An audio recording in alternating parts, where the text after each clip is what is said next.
Bruce, you idiot. You'll ruin everything. For all of us. I always knew you would.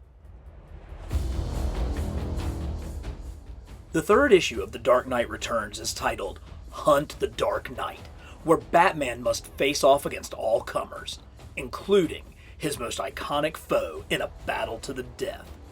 Let's dig into this third chapter and look at all the action figures produced from it. Following Batman's defeat of the mutant leader, the Sons of Batman have reduced crime in Gotham City, but not everyone is happy about it. Media voices have turned against him, and the buck is passed about who needs to handle it, from the president to the governor to the mayor, finally to new police commissioner Ellen Yendel, whose first act is to issue an arrest warrant for the Batman. Meanwhile, the Caped Crusader and his newest Robin are patrolling the rooftops of Gotham. Damn, that is an amazing shot and one of the most memorable images from this groundbreaking book. But huge trouble is on the horizon. The Joker is being released from prison, and he is already causing destruction, detonating a bomb in a housing project, killing scores, and reigniting the feud between the two, as Batman states, "I'll count the dead, one by one. I'll add them to the list, Joker. The list of all the people I've murdered. By letting you live." But before the Joker's release, Bruce is visited by Clark Kent, still as young and strong as ever, but now a secret pawn of the US government. He comes to Bruce as an old friend, trying to get him to stop his crusade, but before he can finish, Clark is called away on government business. The Joker makes his grand appearance on the Letterman show, calmly announcing that he intends to kill everyone in the room. Knowing the danger the Joker poses, Batman attacks the TV studio, where Commissioner Yendel has planned a trap. But as Batman struggles with the police, Joker follows through with his threat, gassing the audience, murdering hundreds, leaving them in twisted smiles. Now on the loose, the Joker's killing spree leads him to the county fair, where he slaughters a Cub Scout troop with cotton candy. Will this finally be enough? Will this finally lead Batman to ending the threat of the Joker once and for all? While Robin deals with Joker's minions, saving a roller coaster full of kids from one of the doll-shaped bombs, Batman lets Joker know that tonight things are different. There will be no punches pulled as he pierces the Joker's right eye with a batarang. Realizing the fury that he faces, Joker retreats to the Hall of Mirrors. There, their battle is furious, with Joker firing a shot to the Dark Knight's midsection. Captured, the Joker stabs and stabs and stabs, while Batman grabs his head and twists, so close to snapping the murderer's neck. But he stops, unable to complete the deed. With his dying breaths, the Joker mocks the Batman, cackling as he uses the last of his strength to twist and turn and snap his own neck, his final words letting him know that he will see him in hell. And now, crumpled in the sewer next to the lifeless husk of his mortal foe, wounded, shot and stabbed and bleeding out, the Batman knows the truth, that he will be hunted down and killed for this. But that is the story for our final chapter.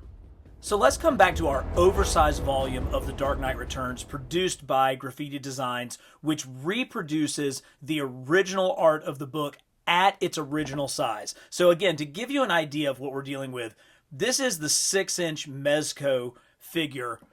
Look at how big this book is. It is absolutely mammoth.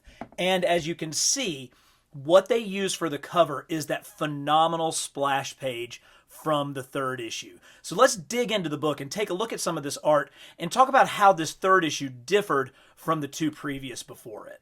And we can go ahead and begin with that incredible splash page. Here at the bottom, you can see that the cityscape is really rough. It almost looks like potentially markers with whiteout just to kind of give a little bit of the separation. Lots of room left in here for color.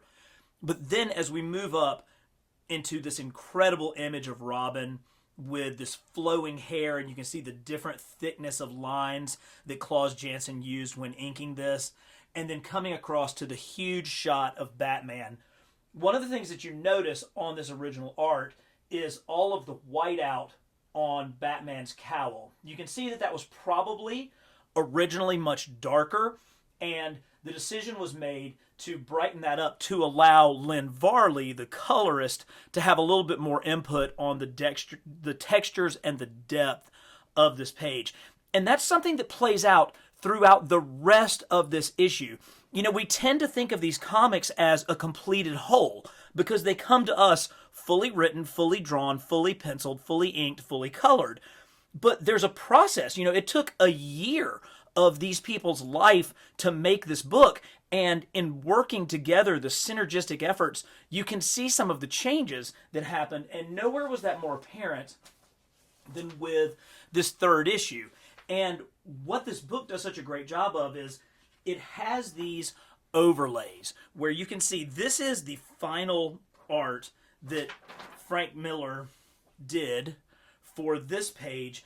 And then you can see underneath the huge difference between the final inked page that was produced and the much thinner line art that was originally drawn.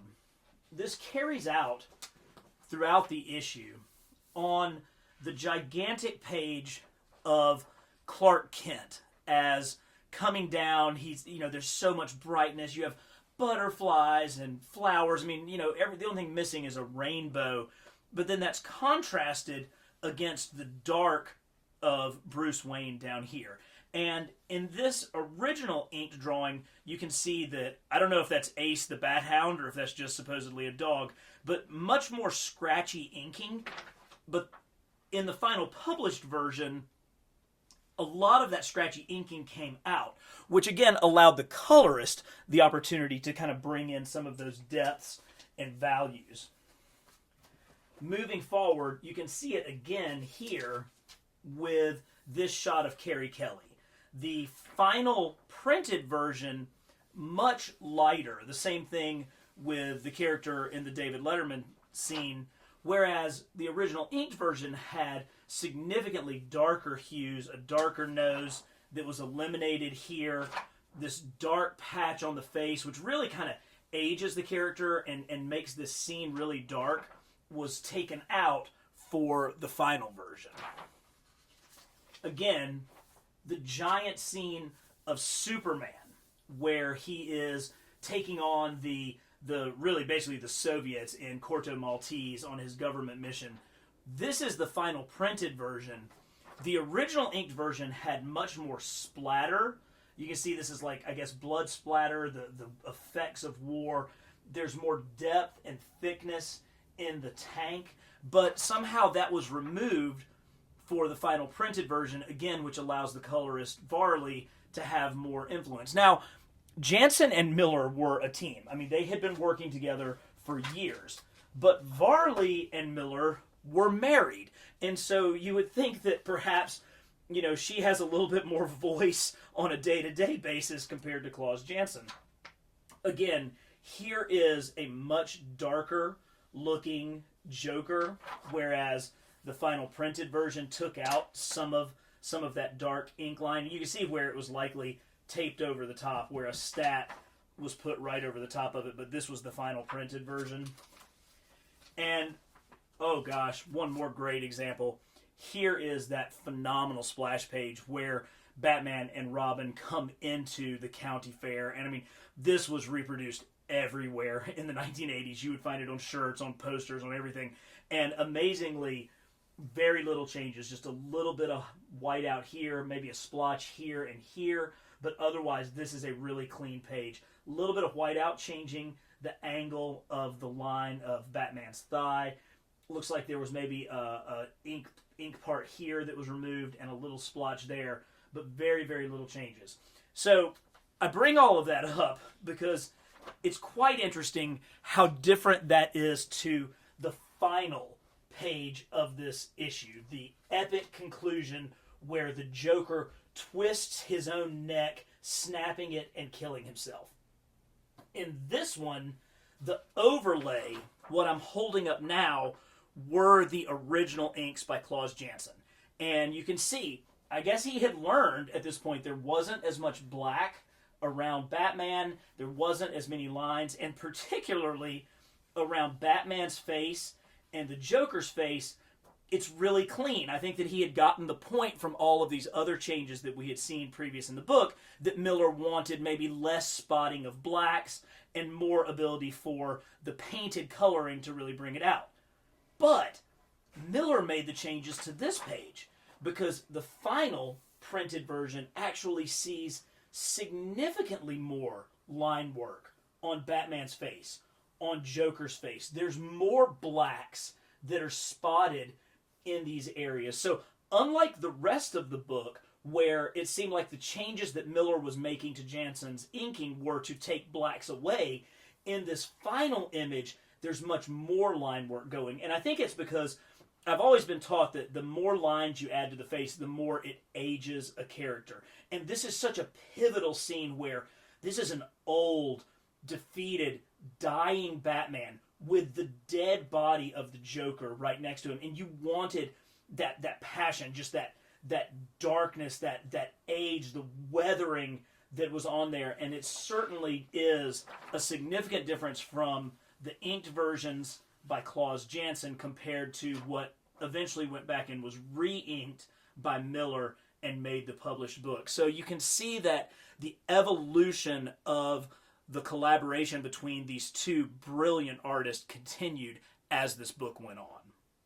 So let's take a look at the different versions of Batman from The Dark Knight Returns third issue. And as you can see, at this point, he has changed his costume. He has gotten rid of any of the blue and the gold and yellow logo on the chest and has gone with a much more retro look. And we got versions from Mafex, Mattel, Mezco, McFarland, and DC Direct. Let's go through each of these individually and look at their strengths and weaknesses. This is the one that we have all been waiting for, the definitive look of Batman from The Dark Knight Returns. He began in a more classic 70s costume with a blue cape, blue cowl, and the 70s yellow and black bat symbol in the oval. And as the series evolved, he morphed into this look with the black cape and cowl and the large bat symbol. And this was the look that Frank Miller and Klaus Janson produced that really became the definitive look of Batman. From here on out, you can see the influences of this suit in things like Batman the Animated Series, in Jim Lee's Hush version of Batman. This really changed the overall look of Batman by going back to more of a retro look. So let's look at all the different examples of this costume. And we'll start out with the newest one by Todd McFarlane and McFarlane Toys. So this came as a part of their Dark Knight Returns series, and there's a lot to like about this. Certainly, the chest emblem is really good. This head sculpt is certainly, it's certainly indicative of Frank Miller's design. There's something about this, maybe it's the folds in the costume, which really weren't part of the artwork, but they're really defined here. There's just a lot of folding, where this figure to me almost feels more kind of a representative of Dark Knight, more so than an actual kind of look at it. This cape is more detailed than what we really saw in Frank Miller's art. As we've gone through looking at the original art, the reproduced original art, you can see there wasn't a lot of detail in the original art, certainly not to the level of kind of photorealism that we're dealing with this one. So I think that this is a good figure. It's on the right body. It has the right kind of, head and ears, but there's something just almost more, I don't know if modern or just more hyper realistic about this one that doesn't really match the artwork the way that I would like for it to. Next up, let's take a look at Mattel's version of this figure. So this is one that was released at retail in the DC Universe Classics line. It uses that same large body that we saw Mattel use for the yellow oval Batman. This head sculpt, while certainly reminiscent of Frank Miller is a little bit too strained for me. It's good, and this is a good figure. I mean, certainly terrific emblem, very accurate utility belt with all the pouches, much better cape with just sort of the folding pleats. So that's a much more traditional cape that goes along with this. The body sculpt, like I mentioned, is really on target. But this head just seems maybe a little forced. That mouth is maybe a little bit too wide for a Miller drawing. But for something that you could get for $12 or $15 at retail, certainly a worthy addition to any Dark Knight collection. Let's get into some of the more expensive figures, beginning with Mezco's 112 version. Now, this was, I'm fairly certain, the very first Mezco figure that I ever got. I think this was one of the earliest figures in their 112 line, and because of that, I think you can see some growing pains. Now, I love the cloth costume. Obviously, would like for this cape to have a little bit of an underwire instead of just being loose like it is, but there's something really to be said about this cloth canvasy sort of look. In many ways, I think the costume itself better represents Frank Miller's next work on Batman, which was his year one storyline that was drawn by the absolutely brilliant David Mazzucchelli. And, that definitely had that kind of old school cloth kind of feel to it, whereas this one seems a little bit out of place. Now, they did go ahead and give us the one boot with the gun, and you can swap that out. We also got two different head sculpts, and this is kind of the stern stoic head sculpt, and I don't know if those ears are quite right. That chin almost seems like cartoony large and not really consistent with Jansen and Miller's art. I do love when they give us a hand that holds the batarangs, so that's pretty cool. We got a second head sculpt with this one, which is the more growling head sculpt. I think that one's probably a little bit closer to Frank Miller's art, but as you can see, the skin tones on this are really pale and just don't have very much wash to them. When you compare it to, say, the McFarlane figure, look at the huge difference in the skin tones. This one almost seems like yellow and animated. So while it's a great figure, it has good articulation that's hidden well by the cloth costume, it's still not quite there. Now, I recognize I am being really, really picky, but you're talking about one of the most definitive versions of Batman ever produced. I want it right. And there's two that I think got a lot closer to that. The first is DC Direct's version. So this is actually the very first Dark Knight action figure ever produced. I think it came out in the early 2000s from DC Direct. It's not going to have nearly the articulation of some of these later versions. In fact, with that ankle fixed and that ankle fixed, he has to stand kind of in this position. And of course, his torso is sculpted that way. But that does truly represent the look of Frank Miller's Batman. Even in profile, it really comes through. The ears are up a little bit, but they're still that small squat ears that obviously had a huge influence on Jim Lee. We've got the perfect bat emblem and a very Frank Miller accurate utility belt here. Now, granted, I would love for this one to have some more articulation, but from a sculpt and kind of micro statue standpoint, this is very, very much an accurate Dark Knight Returns Batman. But there is one more, and it's the Mafex. Now, the Mafex is a little bit smaller. You can see with them all lined up, even with this Batman being in a hunched position, he's still taller than the Mafex Batman. So one of the problems with this one is scale. But when you look at that head sculpt and you combine it with almost the exact same utility belt, look at how consistent these two utility belts are, because this is what it looked like in the book. Same thing for the chest emblem. Obviously, he's going to come with numerous hands, a couple of different heads. We'll look at the other head. Much better articulation so that you can get this guy into all kinds of incredible poses. He's got great, great looks here.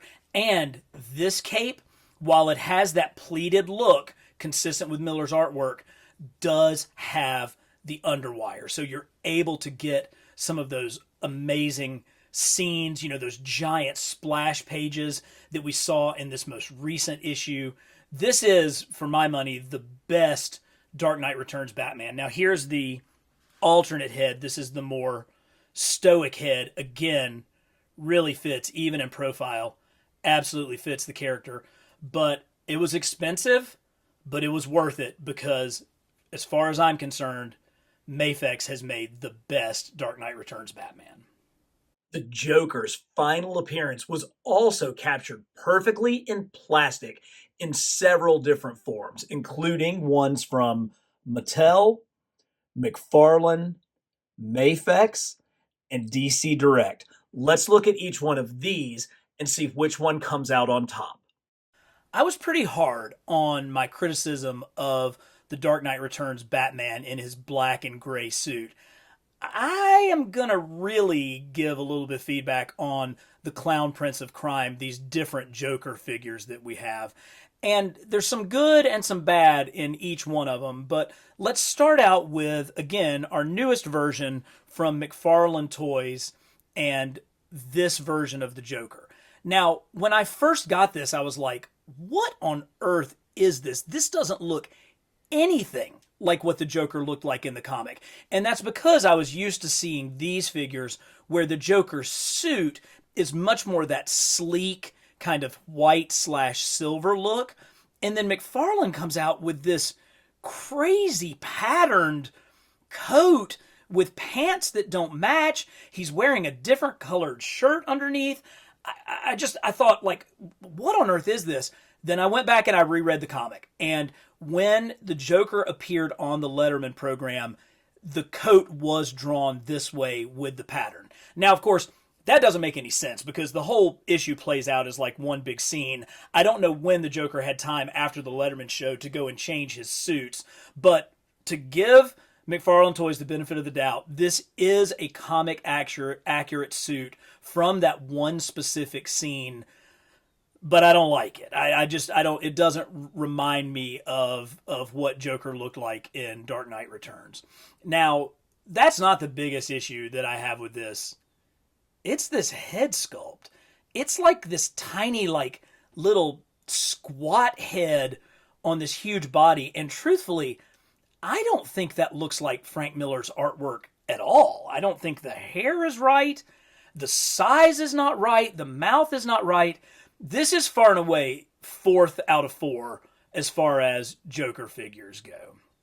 Now let's go all the way back in the past to the very first Dark Knight Joker figure that we got from DC Direct. This one, it's too tall. I mean, it towers over these other figures. It has virtually zero articulation. There is nothing below the waist. None at all. This arm maybe moves a little. This arm moves, but is obviously sculpted to only be in that position. And you can't even really move his head. Speaking of his head, that facial expression did appear in the book. And again, I will give people credit. Frank Miller did not always have the most consistent art style in this book. And so that does look like what the Joker appeared like in some of the scenes from the book, but it's not really what you think of when you think of the Joker from this story. So, I don't know. I love what DC Direct did. They did an incredible job in giving us figures so long before anybody else. I like the cut of his suit. And one thing that this did that no one else did, they actually gave us the accessory of the little baby bombs. And, you know, it's kind of sad. The baby bomb has the same amount of articulation as the main figure, but that's really well done and looks exactly like what we saw in issue 3. So they get a little bit of a bonus point for including this. I think I should get a bonus point for having not lost this thing over the 20 years since it came out. So we'll give Carbon Scoring a point as well. Now we come down to the final two, and the first one is the Mafex version. And much like we've seen with other Mafex figures, look at how out of scale this is. I mean, it is being towered over by the DC Direct and the McFarlane. I mean, he looks like a very, very short Joker. Much closer when we're talking about head sculpt. That certainly is kind of what Joker looked like. Those cheekbones, the way the lips are pointed down, the curl of his eyebrows. Very appropriate suit. And as we know, you're going to get fantastic articulation with your Mafex figures, even down to pointy toes. We all love our pointy toes. Good ball joints that are hidden by the suit. And while this stoic version I think is really good, he does come with the death head where he has the batarang shoved into his right eye. And that's pretty great. I mean, that does look very, very much like what we saw for the Joker's final demise with his batarang as he slowly twists and contorts his neck, snapping his own neck, finishing the job that Batman couldn't do. So scale's a problem, articulation is a bonus, extra head is a huge bonus, but this is the one that's really going to shock you. Out of all of these Joker figures, the cheapest one was far and away the best, and that's the one that came from Mattel. This really captures Frank Miller's art. Look at that. Look at how that looks like it just leapt off the page. And much like we talked about with the added lines to the character's face, bringing kind of an age and a gravitas, this one has it in a way that the Mafex just doesn't. See how much more gritty and older the Mattel version looks from the Mafex version? He came with his gun. He has roughly the same articulation that the Mafex figure has, with ball shoulders, with really great knees. He's got ankle articulation. So you can get him into the poses. But where this one fully takes the cake is with the secondary head sculpt. That is the death of Joker head. You can see the batarang in place. You can see the sick, twisted, perverted smile, those high cheekbones, those extra lines and scars, particularly around the eyes. Look at how you get the wrinkles around the eyes and coming around the cheek. This is a superior secondary head sculpt to this one. They're both good, but this one is better. And it came at about 1/5 the cost. So I have got to give credit where credit is due. When it comes to Dark Knight Joker figures, Mattel and their DC Universe Classics absolutely knocked it out of the park. I've been pouring all my comic and figure knowledge into this series, so if this is your kind of thing, please support the channel by subscribing and hitting like so that more people can have the opportunity to watch this video series. If you need to catch up on the previous episodes, you can do that here. We are never going to stop trying to bring you the best in comics history and action figures here at Carbon Scoring.